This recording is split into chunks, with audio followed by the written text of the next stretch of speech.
그래서 좀 초점을 맞춰 보려고 합니다. 진짜 예배는 우리의 몸을 드리기 이전에 그 몸을 지배하는 마음을 드려야 됩니다. 성경에서도 무릇 지킬 만한 것 중에 더욱 내 마음을 지키라, 이에서 생명의 근원이 남이니라 라고 잠언 4장 23절에 말씀하고 있습니다. 저는 지난 주중에 우리 유일로 성도님을 만나서 시원한 냉면을 사드렸습니다. 제가 최근 2주간 동안 만화성경 2.0을 2권이나 완독하셨어요.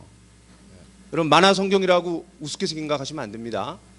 그 창세기부터 신명기, 그 다음에 욥기까지 굉장한 분량이에요. 거의 성경을 그림 놓고 이제 성경 글씨를 해놓은 거니까 상당한 분량입니다. 박수 한번 쳐주세요. 정말 대단하십니다. 성경을 이렇게 읽어 가신다는 게 너무 격려가 되고, 지금 3권째 읽고 계신데요. 그렇죠? 예. 거기에 도전 받으셨고, 우리 전상도 형제님도 열심히 읽고 계시대요. 우리 유성도님이 신앙으로 들어가실 수 있도록 제가 보니까 주변에서 많이 기도하시고 참 애를 쓰시는 분들이 계시더라고요. 그 열매인 것 같아요. 그래서 제가 이제 여쭤봤어요. 읽으시면서 어떠셨어요? 그랬더니 목사님, 성경에 왜 이렇게 막장 드라마가 많아요? 그쵸, 여러분, 창세기 보면은 그 롯의 두 딸이 아버지와의 관계를 통해 갖고 암몬과 모압 족속이 나오게 되잖아요. 이게 말도 안 되는 거예요. 또 유다의 후손이 어떻게 만들어집니까? 며느리와의 관계를 통해서 유다의 후손이 만들어지고, 완전 막장 드라마예요. 그 성경 열심히 잘 읽으셨다는 뜻이에요. 그래서 이제 제가 이렇게 말씀드렸어요. 유성도님, 이거 만약에 성경이 사람이 썼다라면 좋은 얘기만 해놓고 또 미화시켜서 얘기했을 텐데, 이게 하나님의 말씀이기 때문에 우리의 인간의 삶을 있는 그대로 다 이게 드러낸 겁니다. 제가 이렇게 말씀드렸어요. 또 이제 이런저런 얘기를 나누다가 우리 유성도님이 또 놀라운 일이 있다라며 저한테 얘기하셨어요. 뭐라 그러냐면은, 목사님, 교회에 뭐 이렇게 쓰레기가 많아요. 지난번에 이제 쓰레기 더미 이렇게 다 그냥 했는데 그 너무 많다는 거예요. 제가 이제 그 말씀을 듣고 이 교회 건물 안에 숨겨진 쓰레기들이 그렇게 많았다라면 진짜 교회인 내 안에, 우리 마음 안에 얼마나 더럽고 냄새나고 음습한 이런 쓰레기 같은 곰팡이들이 얼마나 많을까, 그런 생각을 제가 순간 하게 됐어요. 여러분, 로버트 멍어의 내 마음 그리스도의 집이라는 어른을 위한 동화를 아실 겁니다. 예수님을 영접한 사람이 이제 예수님이 마음속에 들어오셨어요. 근데 그걸 집의 이미지로 표현하는 거예요. 예수님이 오셨으니까 어디부터 보여줘요? 거실로 안내하는 거예요. 그리고 부엌도 보여드려요. 공부방도 보여드려요. 그 다음에 예수님이 어디를 가기를 원하시냐면 침실에를 한번 가보기를 원하신다는 거예요. 침실에도 보여드렸어요. 근데 이 침실 안쪽, 이 장롱 쪽에 냄새가 나요. 거기를 좀 열어보라는 거예요. 근데 거기는 열어보기가 싫어요. 왜냐하면 거기에 나만이 아는, 내가 즐기는, 은밀하게 즐기는 것들이 꽉 채워있다. 저는 그 동화가 생각이 났어요. 저와 여러분도 그렇지 않습니까? 주님께 보여드리기 싫은, 우리 안에 썩어서 냄새나고 그런 더러운 쓰레기와 같은 그런 것들이 우리 안에 가득할지 모르겠습니다. 이런 일들이 우리 안에 영적인 대청소가 일어나기를 원합니다. 여러분, 우리가 금요일날 성경 읽으면서 이런 말씀 읽었잖아요. 우리 같이 한번 읽어봅시다. 시작. 만물보다 거짓되고 심히 부패한 것은 마음이라, 누가 능히 이를 알리오마는 나 여호와는 심장을 살피며 폐부를 시험하고 각각 그의 행위와 그의 행실대로 보응하나니. 그렇죠? 저는 요 며칠 전에요, 밥을 먹다가 갑자기 아주 옛날에 제가 예수 믿기 전에 갑자기 어떤 생각하기 싫은, 그냥 정말 부끄러운 이 죄가 갑자기 생각이 확 나는 거예요. 여러분, 그럴 때 없으세요? 너무 부끄러운 거예요. 하나님 앞에 너무 죄송스러운 거예요. 그래서 내 안에 여전히 더러운 게 많구나, 주님 앞에 해결하지 못한 것들이 있구나. 물론 제가 예수님 믿고 깨끗해졌지만 그거는 제가 미처 생각하지 못하고 회개하지 못했던 것 같아요. 그래서 참 제 마음이 뜨겁고 얼굴이 뜨거워졌던 적이 있어요. 오늘 말씀을 통해서 우리 안에 영적인 대청소가 일어나기를 원합니다. 그리고 이 말씀이 우리의 더러운 부분을 씻어내는 영적인 세제가 되기를 간절히 축원합니다. 바울 사도가 몸과 마음을 하나님께 드리라고 명령하고 있는 대상은 누구입니까? 우리가 읽은 본문은 로마서입니다. 로마서의 뜻이 뭡니까? 로마에 있는 성도들에게 보낸 편지입니다. 그러니까 수신자는 로마에 있는 성도들입니다. 당시 로마에 있는 성도들은 세계 최대 국가에서, 국제 도시에서 떵떵거리며 잘 먹고 잘 살았던 사람들이 아닙니다. 여러분, 로마서 16장에 가보면 바울 사도가 특별히 인사를 부탁하는 24명의 사람들이 나옵니다. 그런데 그 24명 중에 16명이 종입니다. 노예입니다. 그리고 그 중에 8명은 그나마 형편이 조금 나은 노예입니다. 그러니까 이 로마서의 수신자들은 대부분 낮은 계층의 사람들이었습니다. 하지만 그들이 종이든 자유인이든 또 나라를 잃고 세계 전역으로 흩어져 살아왔던 유대인이든 아니면 이방인으로 있다가 예수님을 믿었든 상관없이 그들은 공통점이 하나 있습니다. 그것이 뭐냐면 그들이 유배 상태에 있었다라는 거예요. 유배 상태. 여러분, 어떤 분은 이렇게 생각하실 수 있어요. 아니, 목사님 왜 갑자기 유배라는 단어를 쓰실까? 우리가 이제 영화관에서 3D 그 영화를 볼 때가 있어요. 그러면 이제 이런 안경을 쓰잖아요. 그렇죠? 이런 안경을 써야지 입체적으로 아주 리얼하게 영화를 감상할 수 있는 것처럼 유배라는 은유를 가지고 이 본문을 보면은 또 성경을 보면 더 잘 우리가 성경을 입체적으로 이해할 수 있습니다. 먼저 유배라는 말의 의미부터 좀 이해해 봅시다.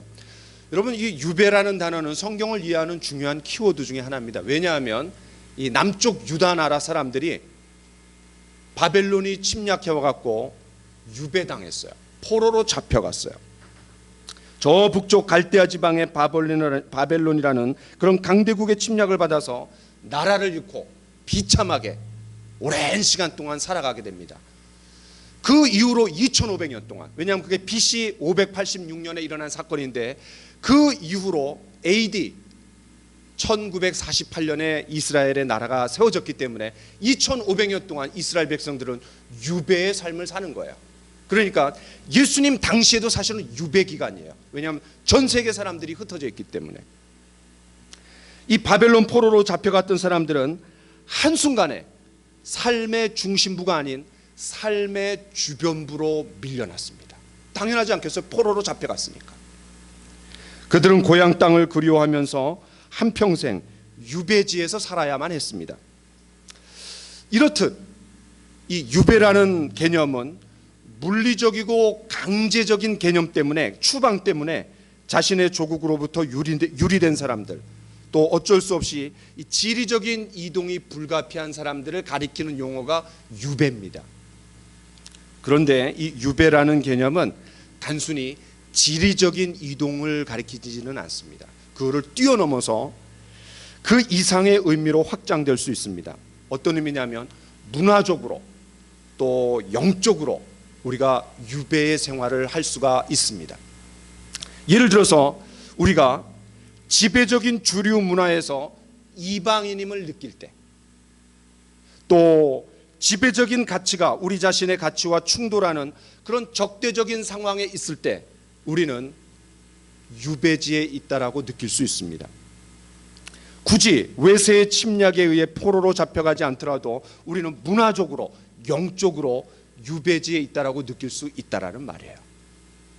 그런 의미에서 당시 로마에 살고 있던 그리스도인들의 삶도 유배와 같은 삶입니다. 아니, 유배지입니다.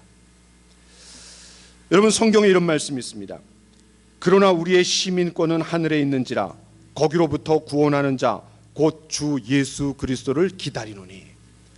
여러분, 빌립보서 3장 20절에 이런 말씀이 있는 것을 여러분 아실 겁니다. 우리의 시민권은 하늘에 있는지라. 바울은 로마 제국의 유력한 도시였던 빌립보에 있는 성도들에게 쓴 편지에서 우리의 시민권이 하늘에 있다라고 얘기하는 거예요. 더구나 이 로마의 성도들은 하늘 나라의 시민이지만 로마 제국의 발을 딛고 살아가는 이방인과 나그네일 뿐입니다. 다수자가 아니라 소수자의 삶을 살아가는 거야. 유배지의 삶을 살아가는 것과 같습니다. 당시 로마 제국은 세계 초극강의 나라였습니다. 모든 길은 로마로 통한다라는 격언도 있지 않나요? 로마가 제시한 평화는 칼과 창에 의한 무력에 의한 평화였습니다. 고대 세계에서 국가와 국가가 싸움을 벌일 때 그는 신과 신의 싸움입니다. 그렇기 때문에 어느 나라가 졌다, 어느 나라가 이겼다, 이거는 그 신이 짱신이 되는 거예요. 승리한 나라의 신이 최고의 신으로 자리매김되고, 더군다나 로마의 황제들은 그런 신의 아들이라고 자처하면서 나중엔 결국 자기가 신이 되었습니다. 그 황제 숭배 사상이 여기서 나오는 거예요.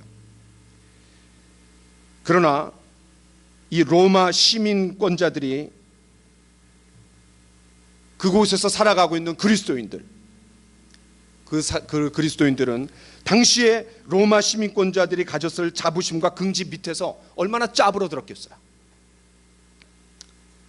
로마로 끌려와서 종처럼 지내는 사람들이나 이방인들은 이 로마가 주는 위압감에 얼마나 눌리며 살았겠어요. 그들은 로마로 대표되는 제국의 주류 문화에서 이방인이었고 이류 시민이었고 그들은 소수자였습니다. 바벨론 유배 시기와 크게 다를 바가 없다라는 거예요. 베드로는 좀 더 노골적으로 우리의 삶이 유배지에서의 삶과 같다라고 썼습니다. 제가 한번 읽어보겠습니다. 사랑하는 자들아, 거류민과 나그네 같은 너희를 권하노니 영혼을 거스려 싸우는 육체의 정욕을 제어하라. 베드로전서 2장 11절에 이렇게 말합니다. 흩어져 있는 유대인들에게, 그리스도인들에게, 이방인들에게 이렇게 얘기하는 거예요. 나그네와 행인 같은 너희를 권하노니, 무슨 말이에요? 유배지에 살아가는 사람들이라는 거예요. 그런데 그들만 유배지에서 살아가는 것이 아니죠. 저는 저와 여러분도 유배지의 삶이라고 생각이 됩니다. 일단 우리의 시민권이 하늘에 있습니다. 그곳이 고향이고 본향입니다. 그런데 거기서 떨어져서 살고 있는 거예요. 거기를 향해 가고 있는 거예요. 그런데 우리가 여기서 우리를 둘러싸고 있는 이 문화가 우리에게 우호적이지 않아요. 프렌들리하지 않아요. 우리를 중심에 놓지 않아요. 우리는 언제나 변방입니다. 우리를 제껴 놓으려고 합니다. 우리의 문화와 우리의 사고방식과 우리의 성경적인 생활 방식을 이야기하는 순간 우리는 다른 사람들로부터 냉대를 받기 시작합니다. 분리가 됩니다. 환영받지 못합니다. 저와 여러분도 이 세상에 살아가면서 세상에 포로된 교회의 성도로서 살아가게 됩니다. 유명한 말이 있습니다. 크리스찬돔이라는 말이 있어요. 이건 이제 두 단어가 합성된 말인데요. 기독교를 말하는 크리스찬이티라는 말하고 또 왕국을 뜻하는 킹덤, 이 두 단어가 합쳐져 갖고 크리스찬돔이라는 말이 있습니다. 그런데 예를 들면 이런 거예요. 1961년도에 이 캐나다가 기독교 국가잖아요. 세워진 지 100주년 기념 대회를 열었대요. 근데 그 기념 대회에, 탄생 100주년 기념 대회의 가장 핵심이 뭐냐면 그리스도인들이, 종교 지도자들이, 기독교 지도자들이 모여갖고 기도회가 중심이었어요. 그런데 불과 몇십 년 후 2001년 9월 11일 어떤 일이 일어났죠? 9.11 사태가 일어났어요. 같은 그런 기독교 국가인 미국이 어려움을 당하니까 한 4일 있다가 추모 대회를 열었어요. 근데 그 추모 대회에서는 기도는 얼씬도 할 수 없었어요. 기독교 지도자들이 단상에 올라갈 수도 없었어요. 미국도 예외가 아닙니다. 2001년 9월 11일 9.11 사태가 일어났을 때 온 미국 사람들이 교회에 모였대요. 그리고 전국 대회를 열었는데 거기에 핵심이 누구냐면 빌리 그레함이었어요.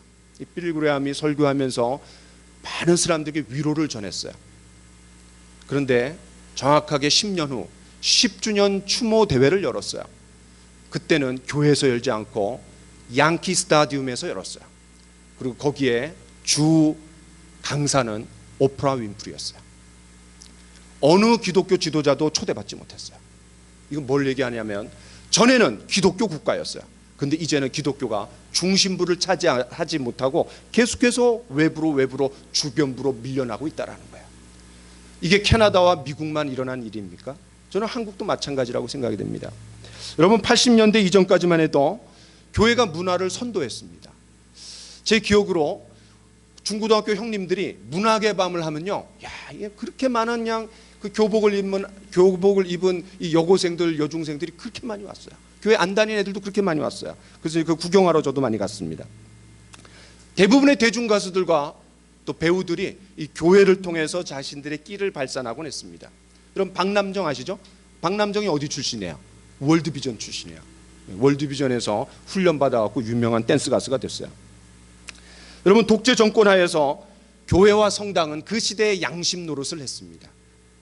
또 과거에는 우리가 교회 다닌다고 하면 그래도 양심적인 사람이겠구나. 지금 그렇지 않습니다. 지금은 거짓말장이구나 이렇게 생각해요, 사람들이. 또 우리나라에선 장로님 대통령을 2번이나 만들어 갖고 이 기독교에 대한 인식이 바뀌기를 바랐는데 오히려 더 나빠졌어요. 개독교가 됐어요.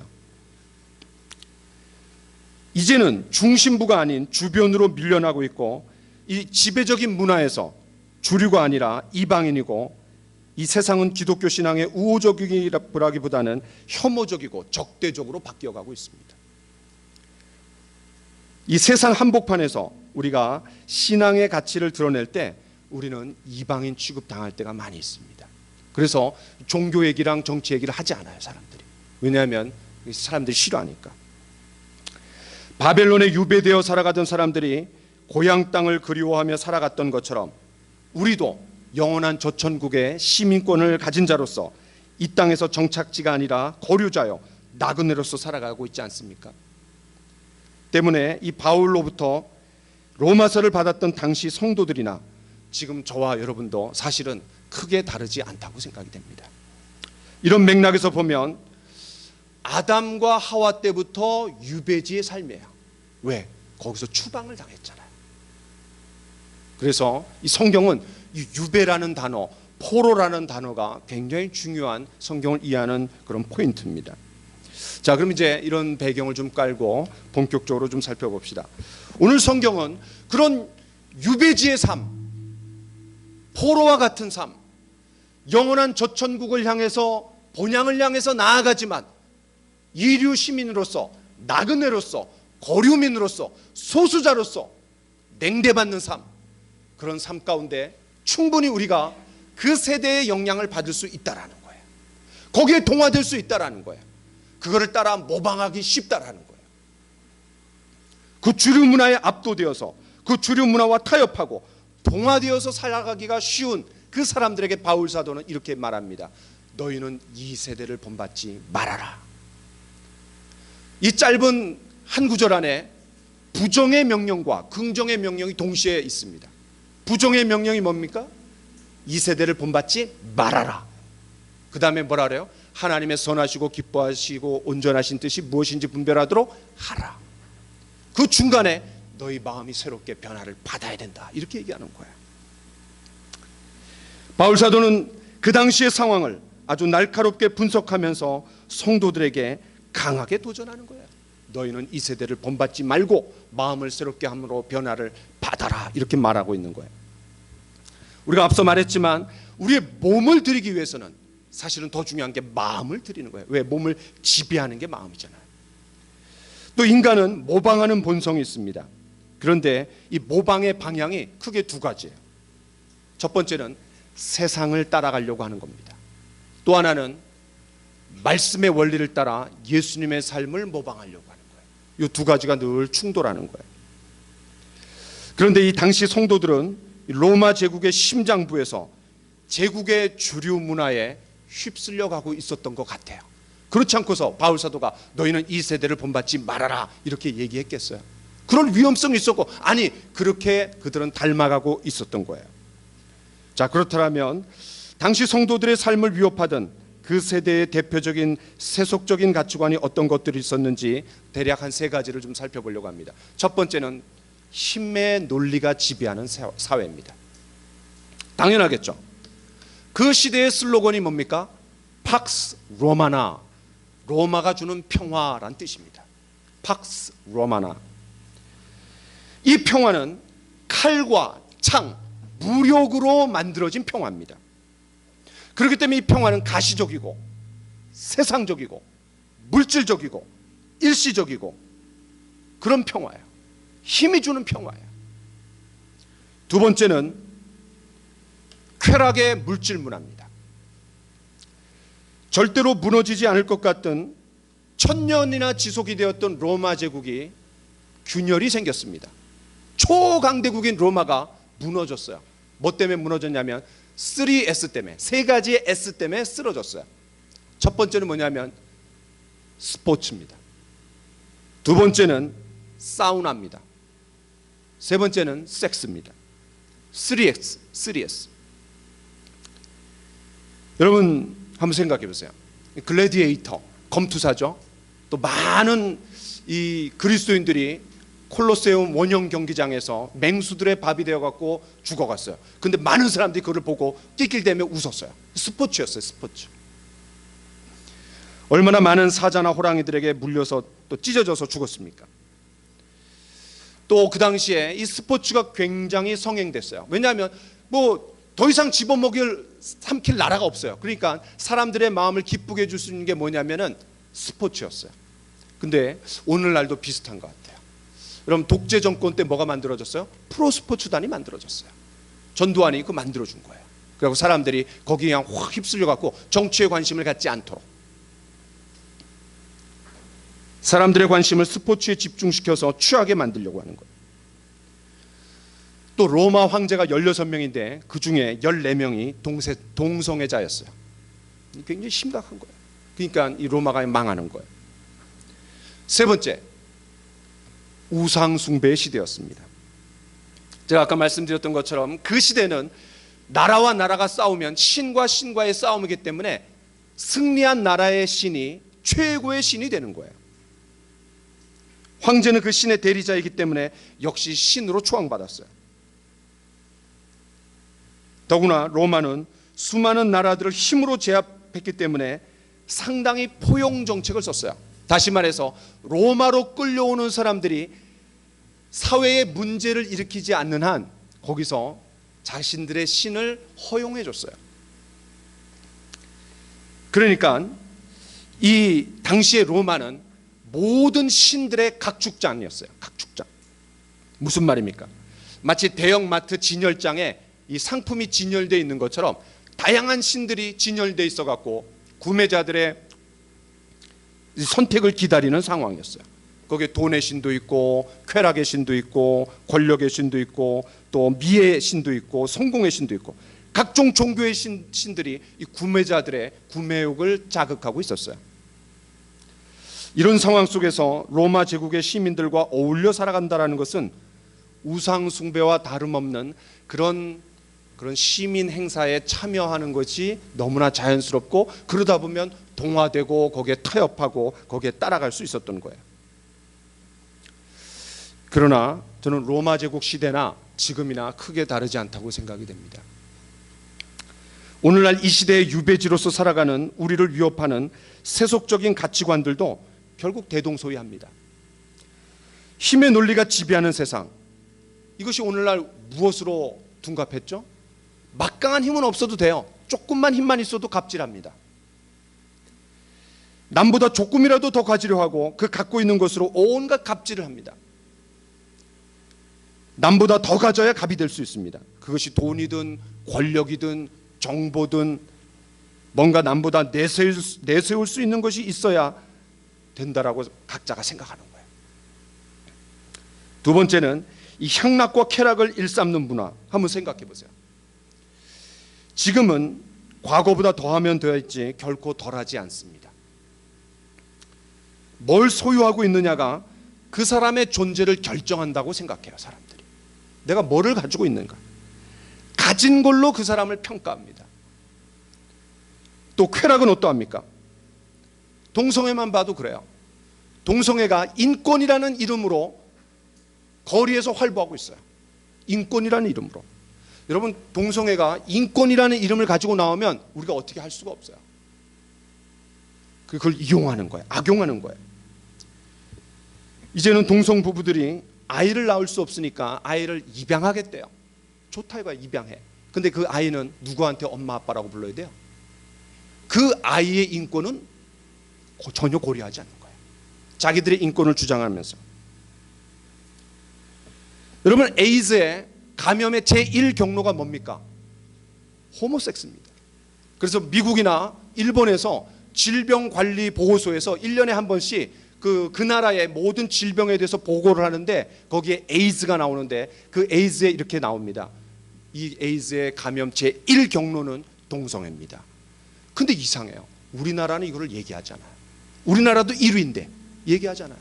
이해할 수가 없어요, 우리나라. 여러분, 담배값에 보세요. 거기 아주 그냥 흉악한 그림 있잖아요. 담배 피지 말라는 거죠. 아니, 그렇게 해놔야지. 에이즈 그림이 나오고 거기 밑에다가 써 있어야지. 호모섹스가 그런 엄청난 위험을 원인이 될 수 있다라고. 아마 시간이 좀 더 지나면 틀림없이 소아성애자들도 인권이라는 이름으로 나올 거예요.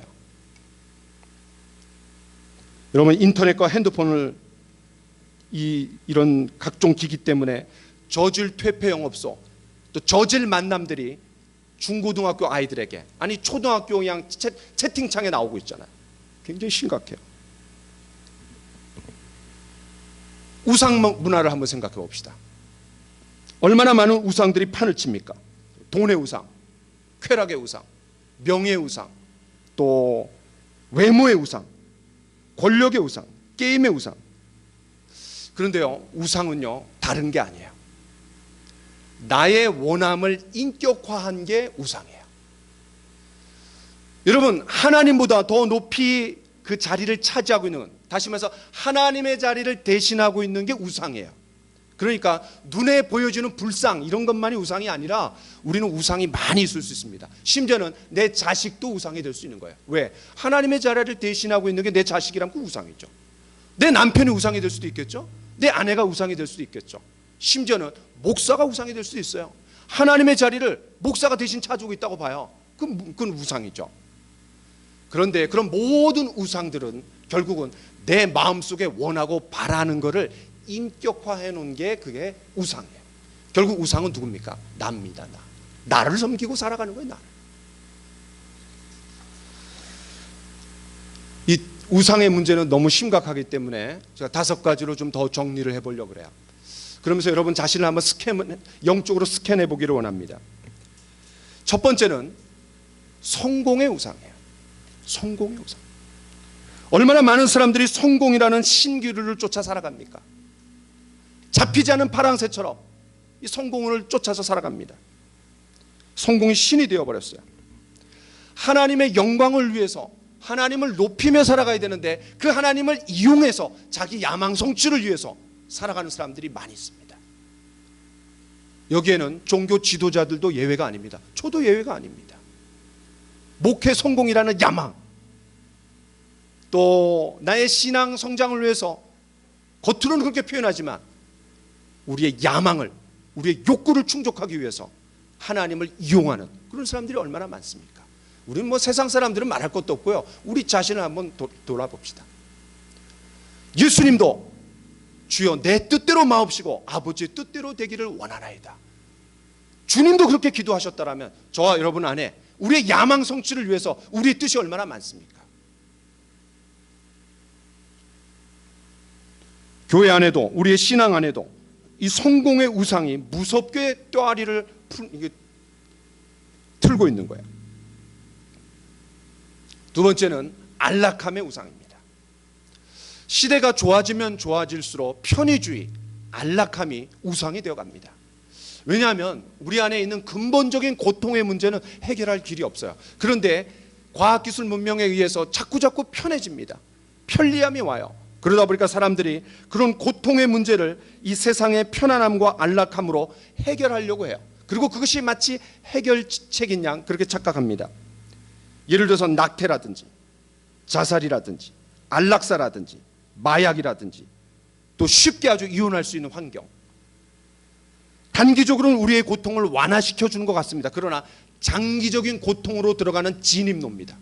그리고 이 거짓된 연민에 기초하고 있어요. 우리가요, 하나님 안에서 안식을 누리기까지는 근본적인 해결책이 없습니다. 마음의 평안이 없어요. 어거스틴이 그랬잖아요. 우리가 하나님 안에서 안식을 누리기까지 인간은 평안이 없다 그랬어요. 왜? 인간 안에 하나님만이 자리하고 있는 그 곳이 있어요. 근데 그걸 다른 걸로 채울 수가 없다라는 거예요. 성경은 우리의 모든 고통이 죄로부터 시작되었고 하나님의 은혜 안에서 이 고통의 의미를 발견할 수 있다라고 얘기해요. 아니, 성경은 더 나가서 이 고통을 자랑합니다. 왜? 고난은 인내를, 인내는 연단을, 연단은 소망을 이루는 줄 알미로라. 이런 고난과 고통을 통해 갖고 우리의 신앙 인격이 오히려 다듬어질 수 있는 기회이고 영원한 천국을 향한 소망이 더 깊어질 수 있다라는 거예요. 그래서 그리스도인들은 고난을 자랑하고 드러내는 사람들이에요. 일시적인 해결책으로 해소하려고 하는 사람들이 아니에요. 일시적인 진통제로 맞아갖고 그 순간만을 해결하려고 하는, 모면하려고 하는 사람들이 아니라는 얘기예요. 사람들에게 필요한 것은 고통에서 벗어날 수 있다라는 망상이 아니라 그 고통을 견디는 목적과 그 고통이 주님 안에서 속량될 수 있다라는 확신이에요. 세 번째, 소유의 우상입니다. 사실 우리 문화에서 경험하는 고통은 그런 물질적인 소유에 대한 끝없는 추구가 원인이 될 수 있습니다. 그 어떤 시대보다도 돈이 많습니다. 그런데 그 어떤 시대보다도 가난합니다. 행복하지 않습니다. 우리는 세계 상위 국가입니다. 근데 행복하지 않습니다. 행복 지수는 최하위예요. 왜 그렇습니까? 저는 많은 광고업자들이 우리가 결코 발견하지 못한 평안함을 얻을 수 있다라고 계속된 거짓된 확신을 심어주는 것 같아요. 물론 뭐 광고업자들이 다 그런 건 아니지만 그런 사람들이 그걸 아주 교묘하게 사람의 심리를 이용해 갖고 충동 구매하게 만들고 부채질하게 만들고 우리의 소유욕을 자극하고 있어요. 여기저기에 물질주의 그런 광기에 편승하라고 충동질하는 광고들로 아주 융단 폭격을 하고 있는 것 같아요. 여러분, 아담과 하와가 지혜를 추구하며 선악과를 따먹은 것부터 시작해서 이 소유의 우상은 인간 안에 깊이 자리 잡고 있는 아주 무서운 독입니다. 결국 소유는 또 다른 소유를 끌어모으게 되어 있어요. 죄인된 인간 속에 자리 잡고 있는 이 소유욕에 대한 욕망은 우리 결코 잠재울 수가 없습니다. 끝없이 소비하는 이 소비주의 사회에서 사람들은 더 많은 소유로 자기를 포장하려고 합니다. 왜? 그런 소유를 통해서 나의 존재 가치를 인정받고 싶은 마음이 있는 거예요. 이미 우리가 누리고 있는 게 참 많아요. 가지고 있는 게 많습니다. 그런데 이상하게 이런 광고업자들, 이 세상은 우리에게 이미 갖고 있는 것보다 우리의 결핍에 초점을 두게 만들어요. 아, 내가 남보다 부족하구나. 여기에 관심을 갖게 만드는 거예요. 계속해서 소유욕을 부추깁니다. 성경은 어떻게 말합니까? 받은 복을 세어 보아라. 그렇죠? 받은 복을 세어 보아라. 세상 모든 풍파 너를 흔들어 약한 마음 낙심하게 될 때에 내려주신 주의 복을 세어라. 주의 크신 복을 내가 알리라. 여러분, 예수님께서 산상수훈의 놀라운 가르침을 주셨습니다. 천국 대언장이에요. 천국의 삶을 살아가는 삶의 원리와 매뉴얼을 얘기한 게 산상수훈입니다. 근데 놀라운 건요, 그 산상수훈의 첫 번째로 얘기하는 게 뭐죠? 복의 개념을 바꾸는 거예요. 복의. 그래서 우리가 팔복이라고 그러잖아요. 에베소서 1장 3절에 뭐라고 얘기합니까? 하늘의 신령한 복을 우리에게 복 주셨다 그랬어요. 영적인 복이에요. 물질적이고 가시적인 복이 아니라 영적인 복을 우리에게 주셨다라는 거예요. 그럼 하늘의 신령한 복이 뭐냐 이거예요. 그리스도 안에서 얻은 하늘의 신령한 복이 뭐냐? 그거를 자세하게 풀어놓은 게 뭐냐면 팔복이에요. 심령이 가난한 자는 복이 있나니 저희가 하나님을 볼 것이요. 애통하는 자는 복이 있나니 저희가 하나님의 위로를 받을 것이요. 핍박을 받는 환난과 핍박을 받는 자는 복이 있나니. 복의 개념을 바꾸는 거예요. 복의 개념. 저는 특히 젊은 사람들을 보면 너무나 안타깝습니다. 물질에 그냥 끌려다니고 종처럼 살아가요. 하나님께서 주신 것들을 하나님께 돌려드리지 못하고 살아가요. 너무 안타까워요. 야, 이 신앙생활이라는 건요, 1 더하기 1은 2가 아니에요. 1 더하기 1은 10이 될 수 있고요, 5 더하기 5가 50이 될 수 있어요. 무슨 말이냐면 하나님의 신비한 공급에 의해서 살아가는 거예요. 이게 영적인 수학이에요. 그런데 그 하나님의 것을 하나님 앞에 드리지 못하는 사람들은 그 경험할 수가 있겠어요? 자기가 수고한 것 이상을 얻을 수가 없어요. 우리 젊은 세대들은 부모들에게 버림받고 텔레비전과 핸드폰에 의해 양육받은 세대입니다. 많은 사람들이, 많은 젊은이들이 감각적이고 그런 자극적인 오락에 그냥 취해 있어요. 자신들 안에 있는 갈망을 어디에서 근본적으로 해결해야 될지를 전혀 알지 못해요. 자신의 행복에만 몰두하는 자기중심적인 태도는 결국 또 다른 고통만 재생산할 뿐이에요. 우리가 다른 사람들을 위해서 희생하고 섬기고 내 것을 내어주고 그리고 그들을 격려하고, 야, 여기에서 오는 행복이 있는데 그런 거 누리지 못해요. 그냥 아둥바둥 자기 것 잡느니라고. 그게 인생의 만족이고 행복이에요. 어떻게 다른 사람들 위해서 희생하고 섬기고 포기하고 손해보는 삶을 이해할 수 있겠어요? 거기서 오는 행복을 어떻게 누리겠어요? 네 번째는 자율과 권력의 우상이에요. 시대가 좋아지면 좋아질수록 개인의 자율권을 더 많이 보장해 줍니다. 그런데요, 참 이상해요. 그렇게 더 많은 자율권을 줬는데 자기 자신을 통제하는 자율권, 자기 자신을 마음껏 자유를 누리는데 자기 자신을 통제하는 자율에서 만족하지 못해요. 그래서 그것이 권력으로 이동해요. 무슨 말이냐? 다른 사람까지도 통제하고 좌지우지하고 싶어하는 마음이 인간 안에 도사리고 있다는 거예요.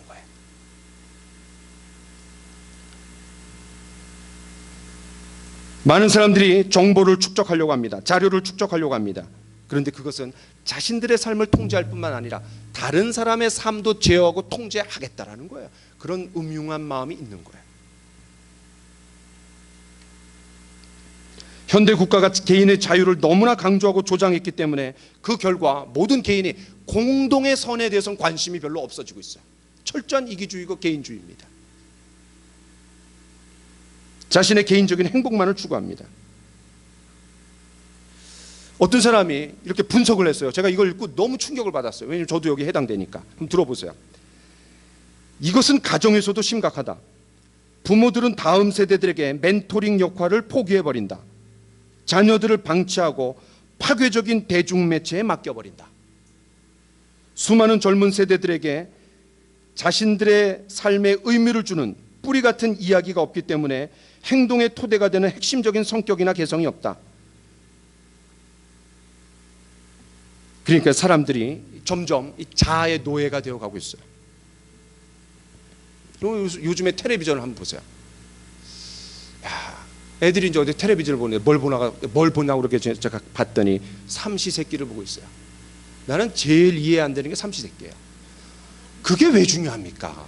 그게 텔레비에 나오는 게 뭐 어디 놀러 갔다, 어디 뭐 밥을 먹었다, 먹방, 여행, 이게 왜 이게 구성도 없고 줄거리도 없고 내용도 없고 봐서 뭐예요 이거?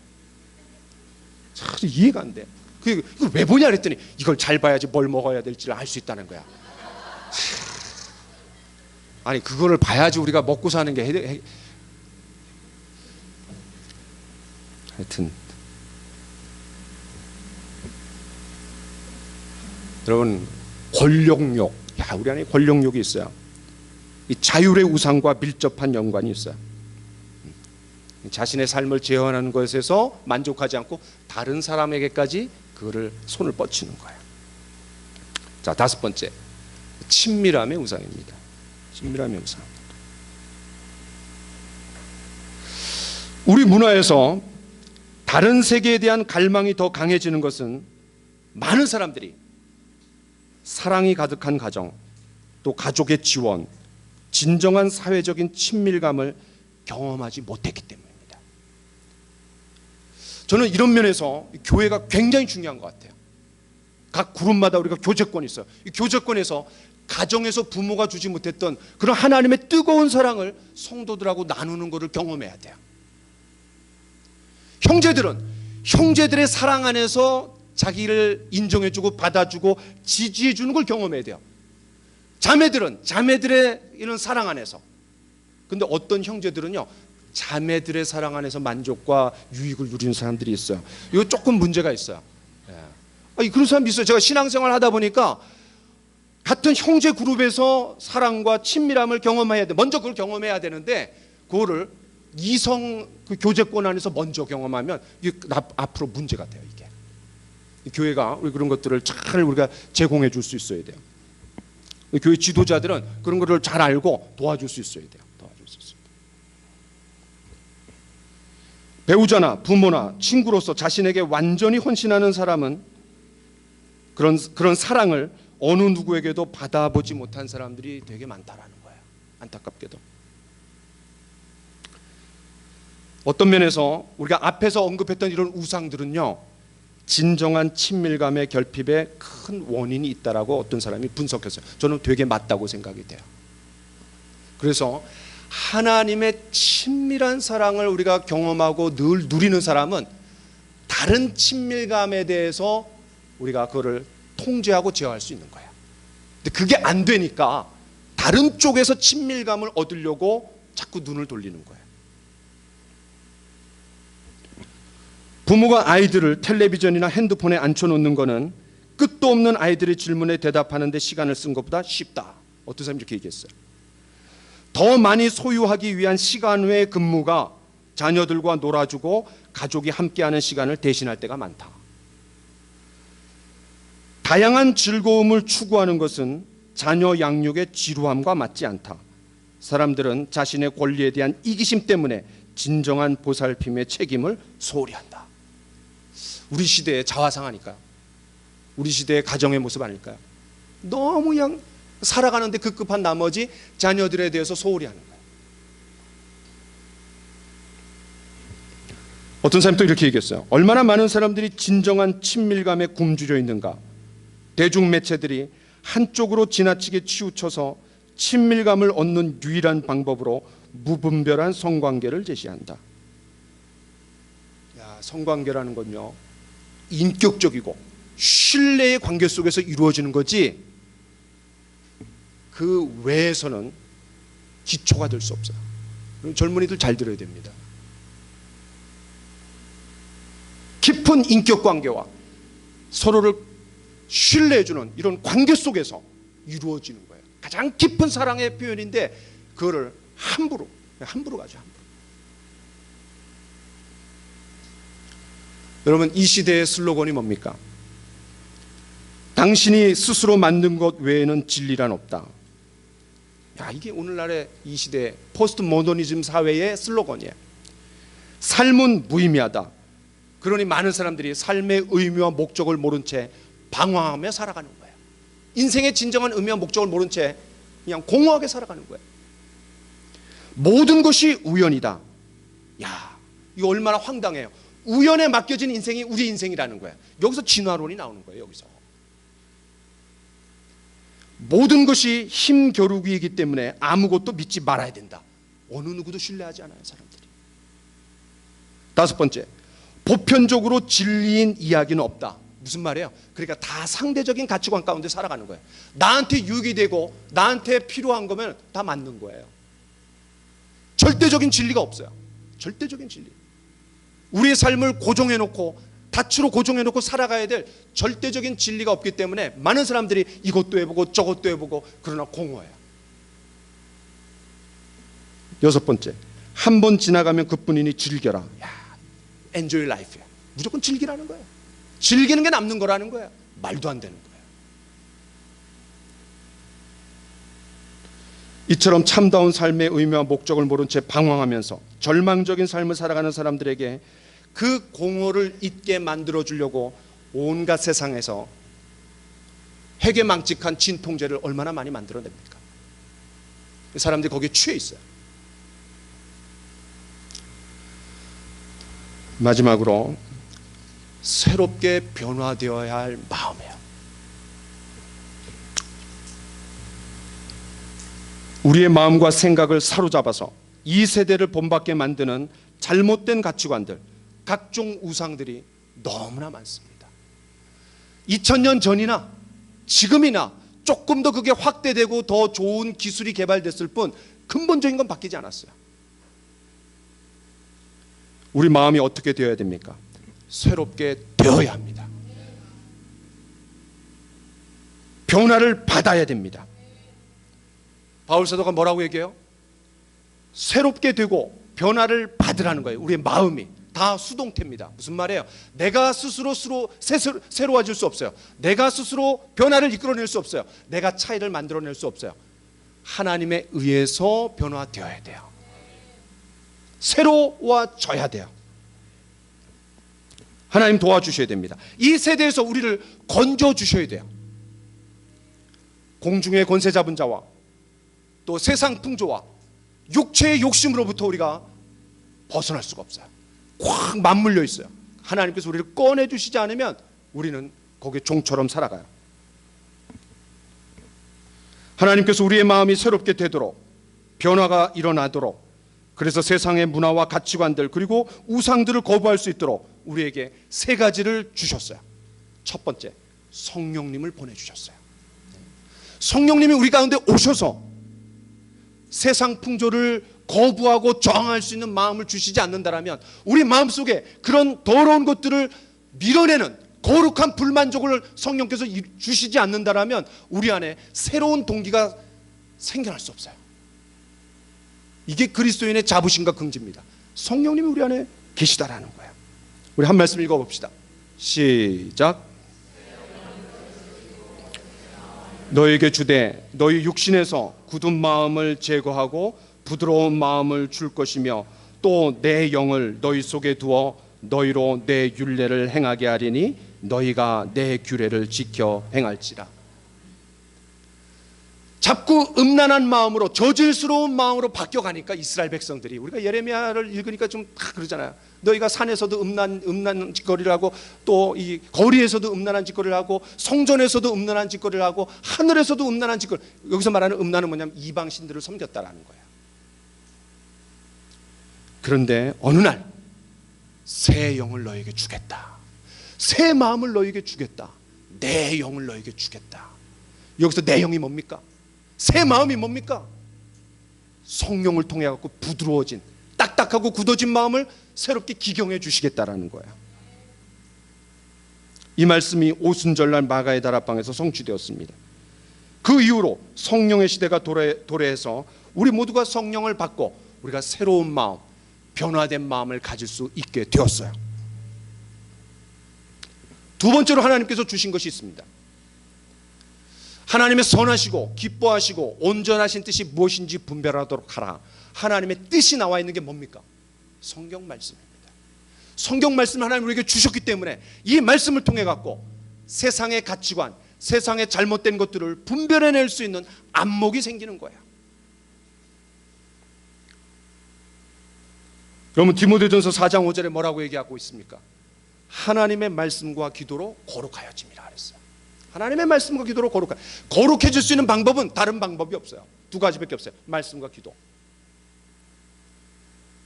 제가 금요일 날 얘기했지만 또 얘기하겠습니다. 여러분, 자전거 위에 타 있다고 생각해 보세요. 자전거 위에 타 있는데 옆으로 쓰러지지 않으려고 균형을 잡으려고 애를 막 써요. 그런데 아무리 애를 써도 옆으로 쓰러지게 되어 있어요. 그럼 어떻게 하면 앞으로 쭉쭉 나갈 수 있습니까? 이렇게 얘기했더니 어떤 분이 이렇게 큐티를 올렸어요. 우리 이순옥 권사님이 토요일 날 큐티 내용을 보고 제가 굉장히 감동했어요. 여기 뭐라 그랬냐면, 말씀과 기도라는 두 페달을 부지런히 밟아 믿음의 자전거가 쓰러지지 않도록 하자. 제가 이거 보고 놀랐어요. 왜냐하면 저는 그렇게 생각하고 그 말씀을 전한 게 아닌데, 그걸 믿음의 자전거라고 생각한 거예요. 우리 모두가 믿음의 자전거를 탔는데 페달을 열심히 밟아야 되는데 양쪽 페달이 뭐냐면 말씀과 기도라는 거예요. 얼마나 이런 머릿속에 쏙 들어오지 않습니까? 가끔 우리 성도들의 이런 나눔을 통해서 제가 참 도전을 받아요. 야, 말씀과 기도를 자꾸 이렇게 페달을 밟아 나가면은, 페달을 밟고 나가면 쓰러지지 않아요. 그런데 안 쓰러지려고 막 하면은 쓰러질 수밖에 없다는 거예요.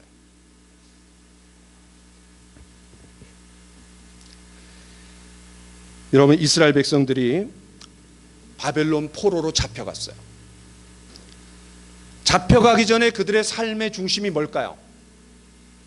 그들이 바벨론의 침략을 받기 전에 그들의 삶의 중심부에 뭐가 있어요? 딱 자리 잡고 있는 게 뭐가 있어요? 그게 성전입니다. 성전.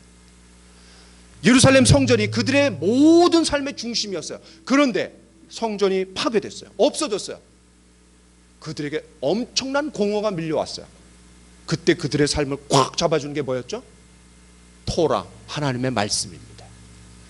그러니까요, 야, 하나님께서 바벨론 포로라는 걸 통해 갖고 성전의 예식의 의식에 갇혀있던 이스라엘 백성들의 삶을 하나님의 말씀의 삶으로 바꿔놓으신 거예요. 놀라운 역사예요.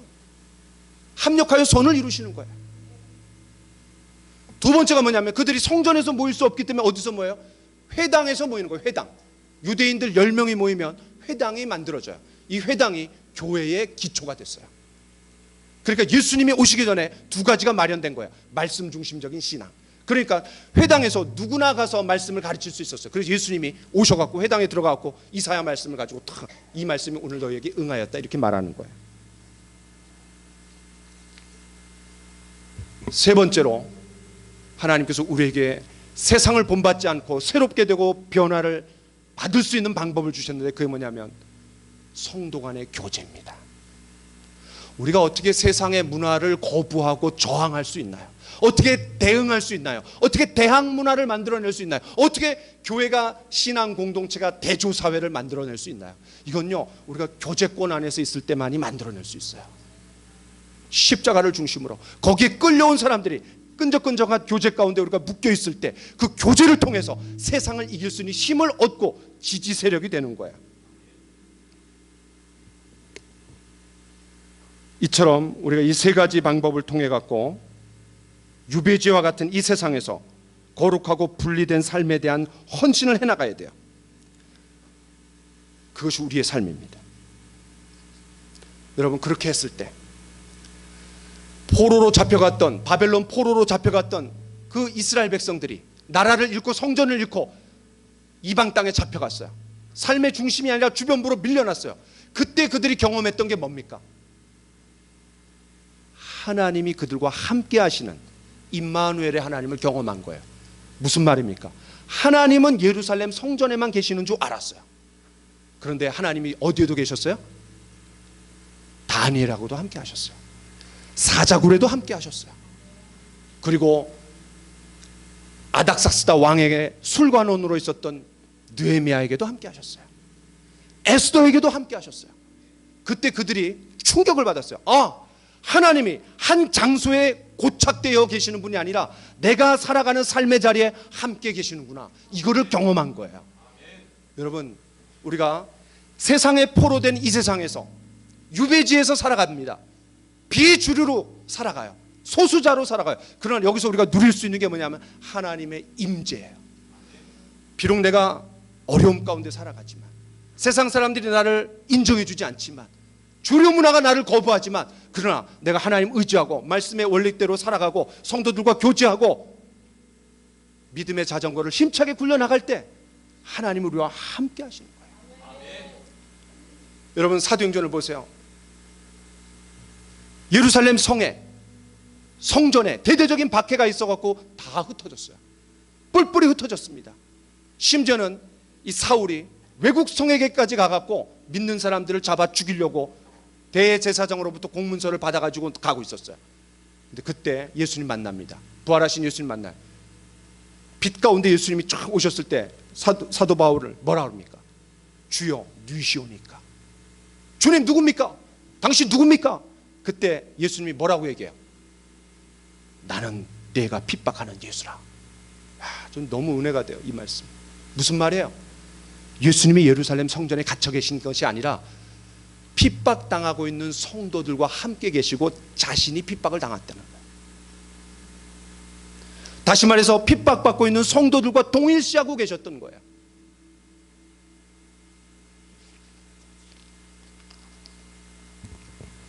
우리가 저천국 본향 땅을 바라보고 이 땅에서 나그네와 거류민 이방인으로서 살아가면서 또 세상 가치를 거부하고 타협하지 않고 동화되지 않으면서 하나님의 백성으로서의 자존심을 지켜가면서 그 속에서 나와 함께 하시는 임마누엘의 하나님, 에베네셀의 하나님, 여호와 일의 하나님을 경험하며 살아가는 우리 모두가 되기를 원합니다. 여러분, 그런 의미에서 우리가 성경을 보면서요, 다니엘서, 에스더서, 그 다음에 또 느헤미야서, 이런 성경 많이 읽어야 돼요. 왜? 그런 세상에 포로된 세상 가운데, 유배된 세상 가운데 그 세상과 타협하지 않고 동화되지 않고 거기에 휩쓸리지 않고 신앙의 지조를 지켜가는 사람들의 원리가 담겨 있는 게 바로 이 다니엘서, 에스더서, 느헤미야서, 이런 책들이에요. 그런 책들을 읽으면서 우리가 살아가는 삶의 원리를 찾고 그들의 우리의 삶의 모델이 돼갖고 우리에게 거룩한 상상력을 불러일으켜서 어떻게 이 세대 가운데 살아가야 되느냐, 우리가 배워야 되는 거예요. 자, 한 말씀 하고 마치겠습니다. 여러분, 아마 많은 분들이 라이언 일병 구하기라는 전쟁 영화를 보신 적이 있을 겁니다. 이 배경은 2차 세계대전의 노르망디 상륙작전 때입니다. 한 집안에서 4명의 형제가 모두 이 작전에 투입되었는데, 밀러 대위는, 톰 행크스죠, 밀러 대위는 우연히 전사자 통지서를 작성하던 중 3형제가 이미 전사한 것을 발견했습니다. 거기다가 막내 라이언마저도 생사를 알 수 없었습니다. 이 사실을 알게 된 미 행정부에서 한 집안의 형제들을 모두 전쟁에서 잃게 할 수 없다라는 판단을 내리고 막내 제임스 라이언을 구출해서 반드시 집으로 돌려보내야 된다라고 특명을 내렸습니다. 이게 이제 이 영화의 이야기예요. 시작된 배경이에요. 그 명령을 받은 밀러 대위는 전쟁터에서 단 한 사람, 제임스 라이언을 구하기 위해 온갖 위험을 무릅쓰고 그 라이언 일병을 구하는 임무를 완수한 후 죽어가면서 이렇게 말합니다. 라이언, 우리들의 죽음이 헛되지 않도록 반드시 최선을 다해 살아야 해. 이 명령을 받은 라이언 일병은 훗날 알링턴 국립묘지에 자기 가족들을 데려갑니다. 그리고 이렇게 말합니다. 당신의 부탁을 지키기 위해 내가 최선을 다해 살아왔습니다. 이런 고백을 하는 거예요. 이건 한순간의 결단과 고백이 아니라 지난 수십 년 동안의 삶을 통해서 자기의 가족들 앞에서 엄숙한 선언이에요. 당신의 그 말을 내가 지키기 위해서 최선을 다해서 내 삶을 살아왔습니다. 그렇습니다. 저와 여러분들이 변화된 삶, 내 자신을 끊임없이 영적인 대청소를 하고 리모델링 해야 되는 삶, 그 이유가 어디 있습니까? 예수님은 우리에게 말씀하셨습니다. 누구든지 나를 따라오려거든 자기를 부인하고 날마다 제 십자가를 지고 나를 따를 것이니라. 여러분, 그리스도인이라는 말 속에 예수님을 닮아가는 사람들이라는 의미가 담겨 있습니다. 예수님을 닮아가는 사람들이라면 예수님을 따라가는 제자의 삶을 살아가야 됩니다. 저와 여러분들의 삶은 예수님을 모델로 리모델링 되는 삶이 되어야 합니다. 우리의 생에 마치는 날 주님께서 저와 여러분들에게 이렇게 격려해 주셨으면 좋겠어요. 잘하였다, 착하고 충성된 종아, 수고 많았다. 주님이 저에게 부탁하신 명령을 따라 제가 최선을 다해서 살았습니다. 야, 이렇게 서로 주님을 만나는 상봉의 순간이 있기를 간절히 축원합니다. 같이 찬양하고 기도하겠습니다. 세상 흔들리고 사람들은 변하여도 나는 주를 섬긴다. 함께 말씀을 기억하면서 우리 찬양 같이 합시다.